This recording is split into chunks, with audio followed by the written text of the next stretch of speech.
اعوذ باللہ من الشیطان الرجیم بسم اللہ الرحمن الرحیم۔ جب ان کے اسلام کی طرف میلان ظاہر ہوتا تھا، رسول کریم صلی اللہ علیہ وسلم کی تعلیمات کی طرف ان کا رجحان ظاہر ہوتا تھا، تو اس موقع پر وہ کہتے تھے کیا اپنے باپ دادوں کو چھوڑ دو گے؟ اپنے باپ دادوں نے جو کچھ چھوڑا تھا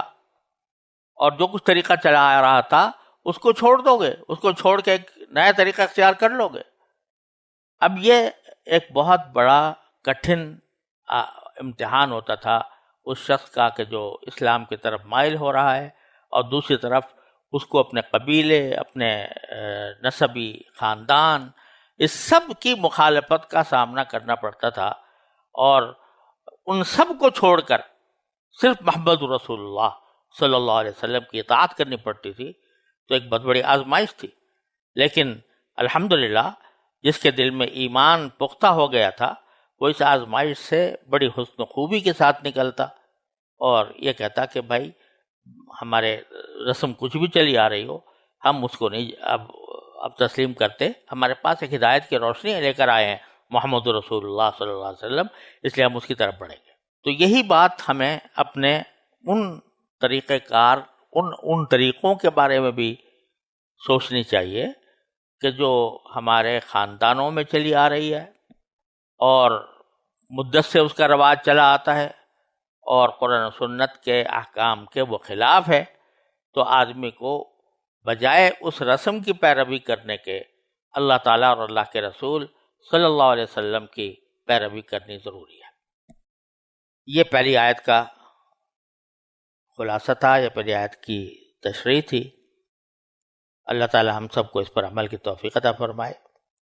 اب دوسری آیت میں اللہ تعالیٰ نے مسلمانوں کو تسلی دی ہے، جیسے پیچھے گزرا تھا کہ اللہ تعالیٰ نے فرمایا تھا کہ ہمارے رسول کے ذمے تبلیغ کے سوا کچھ نہیں ہے، یعنی ان کا فریضہ یا ان کی ذمہ داری اس حد تک محدود ہے کہ وہ صحیح پیغام تم لوگوں کو پہنچا دیں۔ اب کون مانتا ہے کون نہیں مانتا یہ ان کی ذمہ داری نہیں ہے، اور اگر کوئی نہیں مان رہا تو اس کا کوئی عذاب یا اس کے اوپر کوئی گرفت رسول کریم صلی اللہ علیہ وسلم سے نہیں ہوگی۔ اسی طرح مسلمانوں کو بھی بعض اوقات یہ غم ہوتا تھا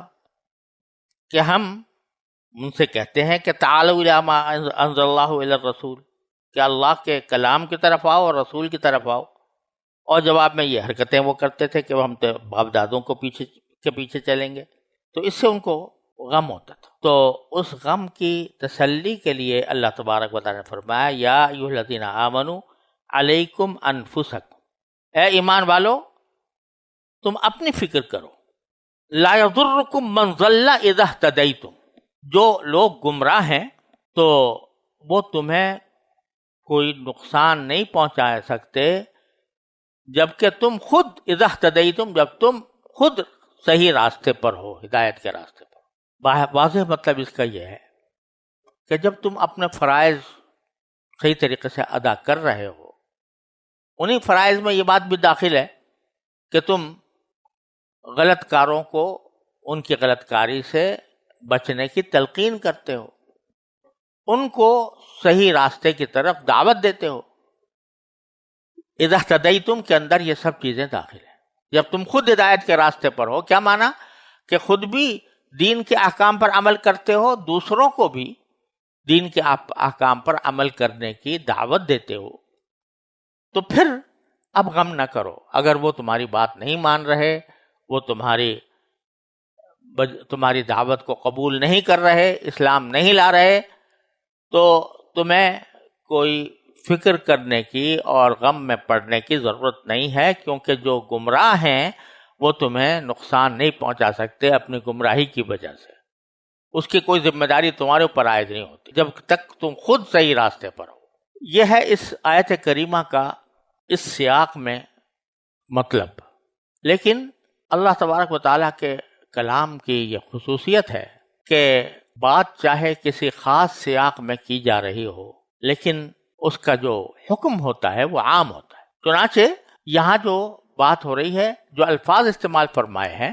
وہ صرف صحابہ کرام کے لیے نہیں فرمایا، بلکہ یا ایھا الذین آمنو، تمام ایمان والوں کے لیے. اور وہ ایمان والوں میں صحابہ کرام تو ہیں ہی داخل، لیکن قیامت تک جتنے آنے والے مسلمان ہیں وہ بھی اس کے مخاطب ہیں. اور بات شروع کی ہے یہاں سے کہ علیکم انفسکم، کہ تم اپنی فکر کرو. اس میں ایک بہت بڑی ہدایت ہے ہم لوگوں کے لیے کہ ہم بکثرت اپنی مجلسوں میں دوسروں پر تنقید بہت کرتے ہیں کہ فلاں ایسی غلط بات کر رہا تھا، معاشرہ اتنا خراب ہو گیا ہے، اور لوگ جو ہیں وہ اس طرح گمراہی میں پڑے ہوئے ہیں، اور ان کے اعمال میں یہ خرابی ہے. اور دوسروں پر تنقید کرنے کے معاملے میں ہم بہت شیر ہیں. ہماری ہر مجلس تقریباً دوسروں پر تنقید پر مشتمل ہوتی ہے، اور ہم ذکر کرتے ہیں کہ دیکھو لوگوں نے یہ کیا، لوگوں نے یہ کیا. تو اللہ تبارک و تعالیٰ فرما رہے ہیں کہ جب یہ تو تنقید کرنے کے بجائے، لوگوں پر تنقید کرنے کے بجائے تم اپنی تو فکر کرو. تم دوسروں کے عیوب تلاش کر رہے ہو اور ان کے عیوب کا تذکرہ کر رہے ہو،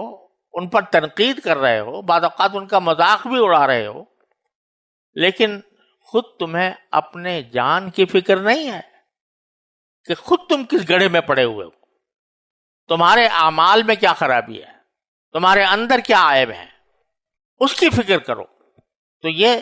ایک طرح سے بہت بڑا تعزیانہ ہے ان لوگوں کے لیے کہ جو دوسروں پر تنقید کرنے کے معاملے میں تو بہت چست و چالاک ہے اور اپنی خبر نہیں لیتے کہ میرے اندر کیا عیب ہے. اگر انسان کو اپنے عیب کی فکر پڑ جائے، اپنی خرابیوں کی فکر پڑ جائے، تو وہ دوسروں کی خرابیوں کو تنقید کا نشانہ کیسے بنائے گا؟